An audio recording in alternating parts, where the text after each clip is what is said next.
Bismillahirrahmanirrahim. Alhamdulillah. Salatu wassalam ala Rasulillah. Wa ala alihi wa sahbihi ajma'in. Amma ba'd. Faida, or not faida, but in continuation of reading from the chapter of Jumu'ah from Sunan Abi Dawood. The next chapter, Imam Abu Dawood rahimahullah ta'ala, or the last chapter we spoke on, was concerning Jumu'ah when it's raining. Does a Muslim have to attend the Jumu'ah when it rains? And of course, as the brothers know, inshallah they do, but many brothers don't know, or many people they ignore. A lot of people are ignorant of the fact that Jumu'ah isn't just the prayer, but it's the prayer and the khutbah. So many brothers, they'll be divided in the following categories. There are those obviously who come early for Jumu'ah. If they come early, inshallah, they're going to catch both. The Jumu'ah service, the khutbah, the sermon, and the prayer. And they stick around, or they have to go back to work. I have to get back to the office, Manhattan, my cab, whatever the case may be, my store, etc. And then there are those who don't come early, but they come on time for the sermon and the prayer, and they don't stick around, or they stick around. And then there are those who come late by accident.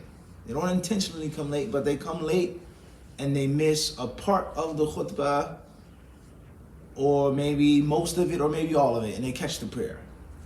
And then there are those who systematically, intentionally come late for the khutbah, only to catch the last 5 minutes, the closing dua, and their focus and their goal is only on the prayer. And they foolishly think and believe that they have done well, and they have done what was upon them to do, and that is just to make the prayer. And this is a huge error. And the ahadith, let alone the ayat in the Quran, فَاسْعُوا إِلَى ذِكْرِ اللَّهِ, that speak on the command of Jumu'ah, the importance, the virtue, the danger of not doing it. مَنْ تَرَكَ ثَلَاثَ جُمَعَ, he who leaves 3 Jumu'ahs consecutively, etc. What's meant by that is not the prayer, but is the entire service. Okay? And it is not Salatul Dhuhr that you just catch. I'm not going to do the class, I'm just going to pray Dhuhr.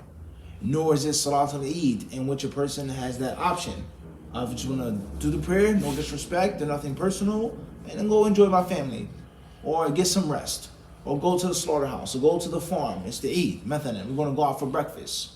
Versus Jumu'ah, in which if you're required to pray on Jumu'ah, then you're required to do the khutbah as well. So many brothers, they'll come here intentionally late just for the prayer, and they think that they have, done what was upon them to do. And that's a huge error. Let alone the fact those who they don't take the necessary means of making it on time for the khutbah, and they're a little lazy, a little lackadaisical, a little slow foot with regards to I'll get there, I'm on my way.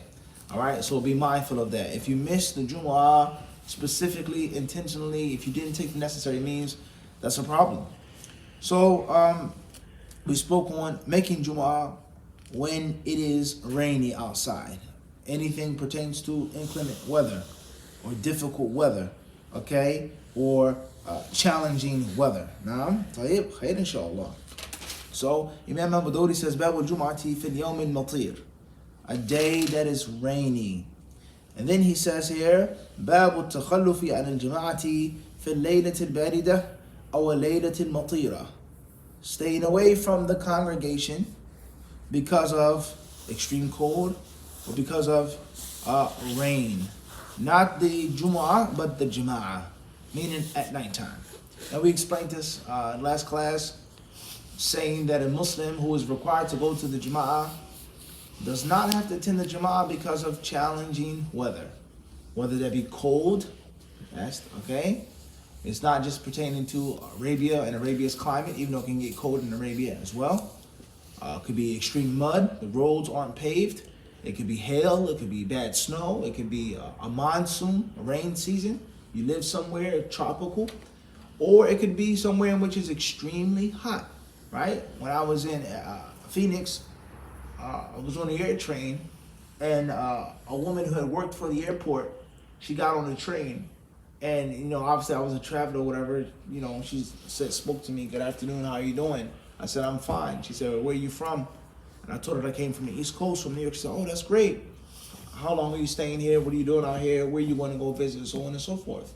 So as she was telling me about a few tourist spots, and I was asking about the Grand Canyon, etc., she said, well, it gets so hot here in Phoenix that in the summer times, triple digits is common. It's not a heat wave for it to be 3 digits on the thermometer, whether that's 100, 101, 115, etc. And she says, well, I've been working here at the airport all of this time, and sometimes it gets so hot that flights are canceled because the tires of the airplane stick to the runway. Just imagine that now. The tires of the airplane, they may not melt, but they become soggy and sticky, and it can't take off with the necessary, propulsion, or the speed, the veracity, whatever word you want to use for it to zip off the jet strip. So I started thinking about the East Coast, Toronto. Okay, many of the flights I've been on, flights were canceled because the plane had to be de-iced, or it took too long. They were waiting for other planes to be de-iced and then canceled the plane, etc., let alone actual ice and snow, etc. So weather which is inclement, weather which is bad, quote unquote, hot or cold. And Allah subhanahu wa ta'ala, He gives us the legislation based off of hardship. And Allah doesn't look at the weather. It's haraj because it's hot in Arabia, but it's not haraj because of cold in New York City. La. Alright? And that is haraj. That's hardship, and that is difficulty. And this applies to Jumu'ah, and it also applies to what? Jumu'ah. Okay? Whether it's too hot or whether it's too cold, and the extreme heat and extreme cold, or the rain, or the snow, or the mud, or the hail, it is something which is abnormal. All right. If it's normally hot in Arizona, you can't say I don't have to go to Jumu'ah or the Jumu'ah because it's 115. If it's normally 110, versus this is a heat wave. This is a snowstorm. Okay. And when we make the argument is that if the weather is normally like that, even for a period of time, and it's still haraj, then one is excused from doing the necessary attending. حدثنا محمد بن عبيد قال حدثنا حماد بن زيد قال حدثنا أيوب عن نافع أن ابن عمر نزل بضجنان في ليلة باردة فأمر المنادي فنادى أن الصلاة في الرحال. قال أيوب وحدث نافع عن ابن عمر أن رسول الله صلى الله عليه وسلم كان إذا كانت ليلة باردة أو مطيلة أمر المنادي فنادى الصلاة في الرحال. حدثنا معمر بن هشام قال حدثنا إسماعيل عن أيوب عن نافع قال نادى ابن عمر بالصلاة بضجنان ثم نادى أن صلوا في رحالكم قال فيه ثم حدث عن رسول الله صلى الله عليه وسلم أنه كان يأمر المنادي فينادي بالصلاة ثم ينادي أن صلوا في رحالكم في الليلة الباردة وفي الليلة المطيرة في السفر. قال أبو داود ورواه حماد بن سلمة عن أيوب وعبيد الله قال فيه في السفر في الليلة القرة أو المطيرة. حدثنا عثمان بن أبي شيبة قال حدثنا أبو سامة عن عبيد الله النافع عن ابن عمر أنه نادى بالصلاة بضجنان أو في ليلة ذات برد مريح فقال في آخر ندائه ألا صلوا في رحالكم ألا صلوا في الرحال. ثم قال إن رسول الله صلى الله عليه وسلم كان يأمر المؤذن إذا كانت ليلة باردة أو ذات مطر في سفر يقول ألا صلوا في رحالكم. حدثنا القعنبي عن مالك عن نافع عن ابن عمر يعني آذن بالصلاة في ليلة ذات برد مريح فقال ألا صلوا في الرحال.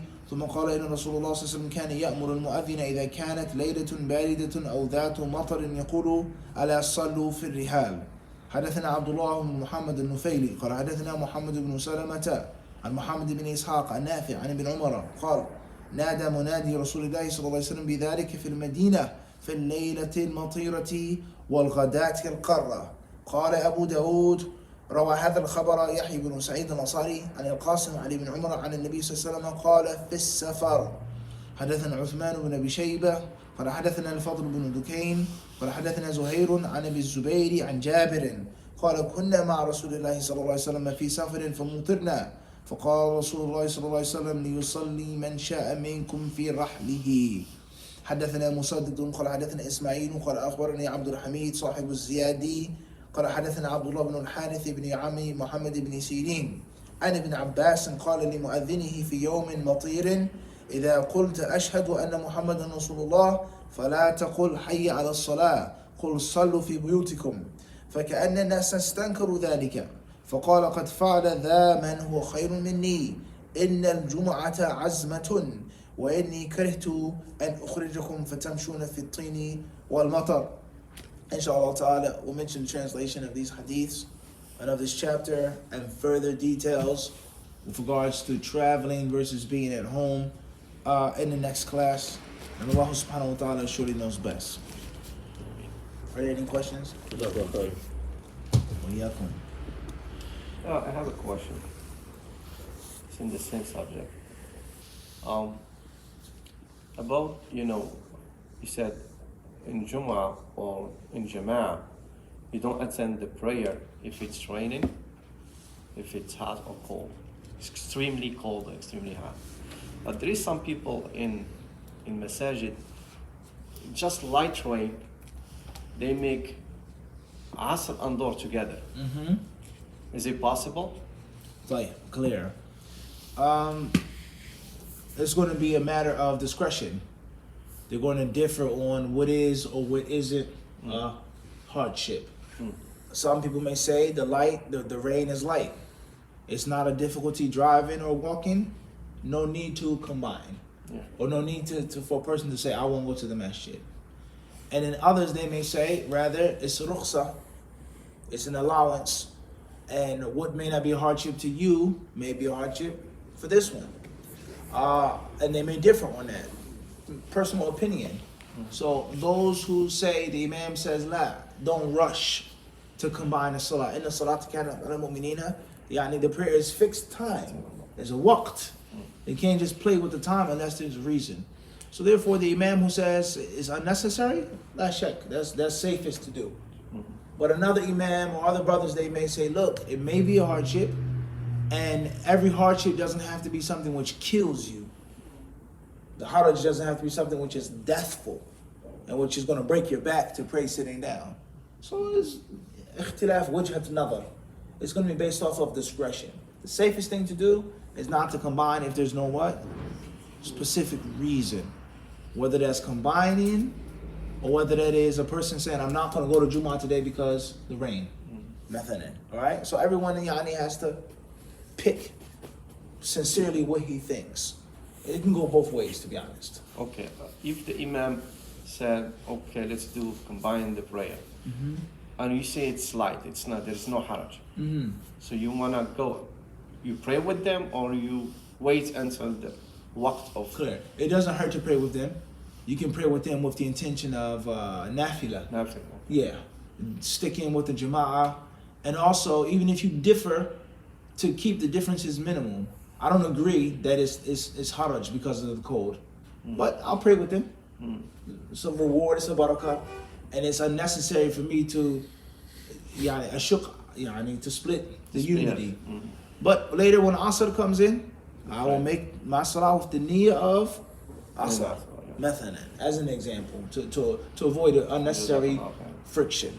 And so much friction that we already have for the smallest, simplest thing. Wallahu alam. Wa iyyakum.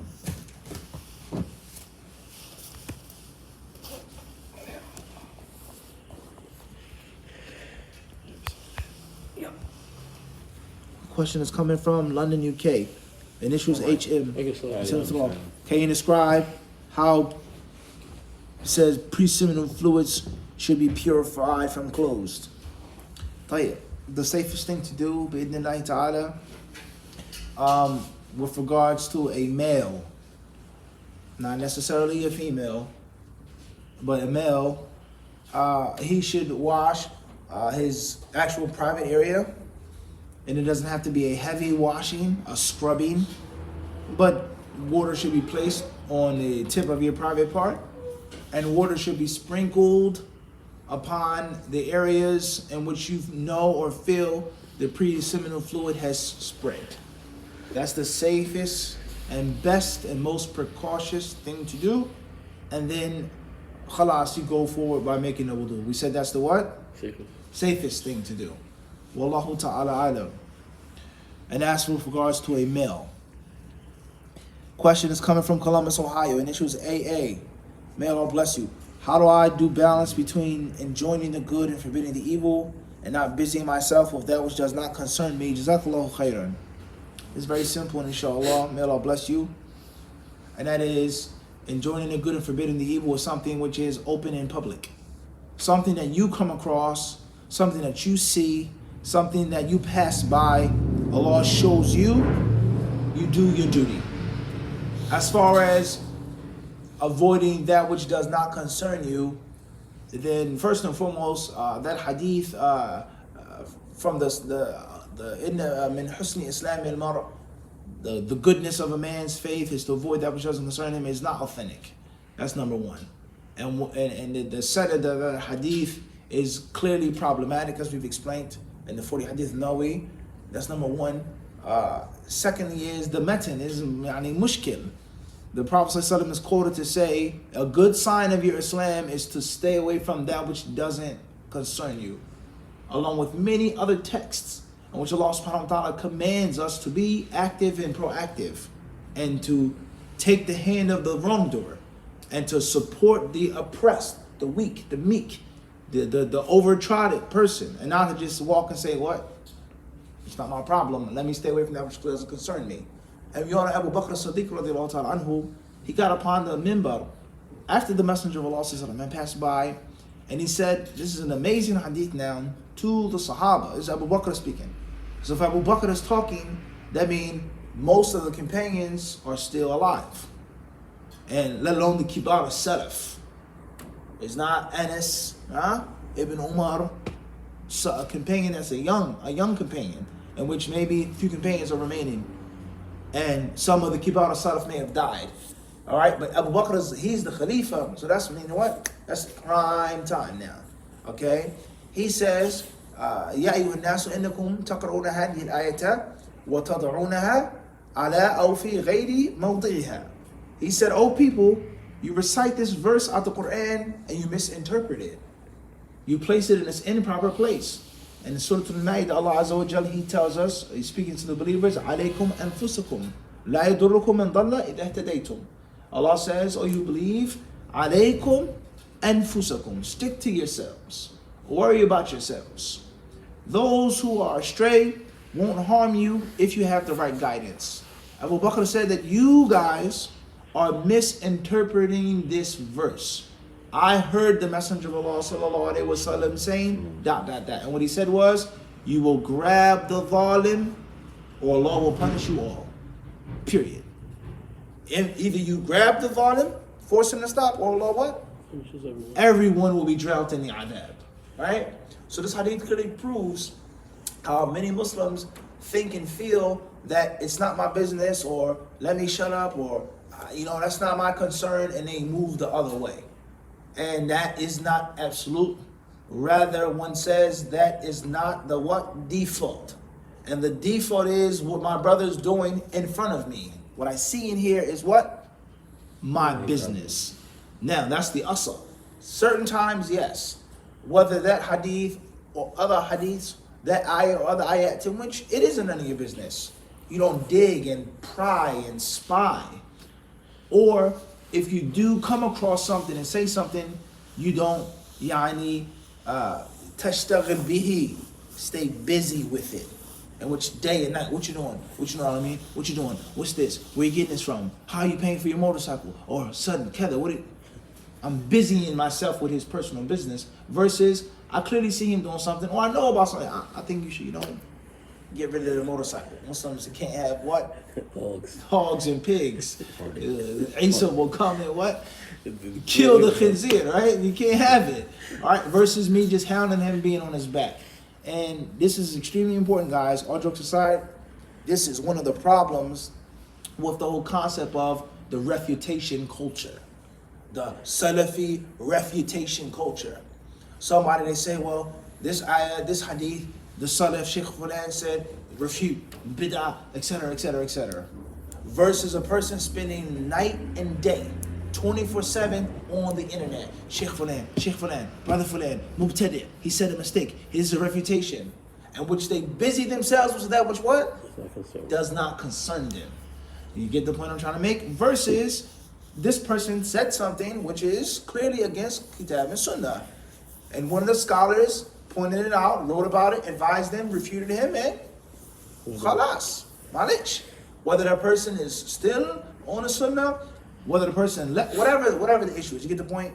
All right? And the same applies to your family or anything else in which you enjoining the good and forbidding the evil, giving nasiha, rad al-mukhalif, etc., does not mean that you spend what? Day and night. And when you spend day and night with someone else's business, someone else's matters, it's a must that you ignore your own. That's a fact. You only have 24 hours out of the day, and in most cases you don't even have that much time. For real. Yeah, in most cases you don't. Sleeping, working, resting, traveling, people busy. In most cases you only have 24 hours for yourself. Let alone the fact that Allah has only given a man one heart in his chest. You don't have two hearts.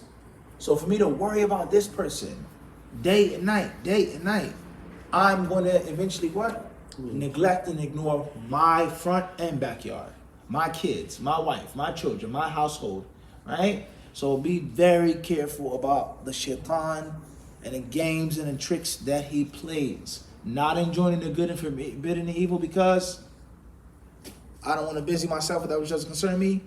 Or a person enjoying the good, forbidding the evil, refuting someone in which it actuality it's what?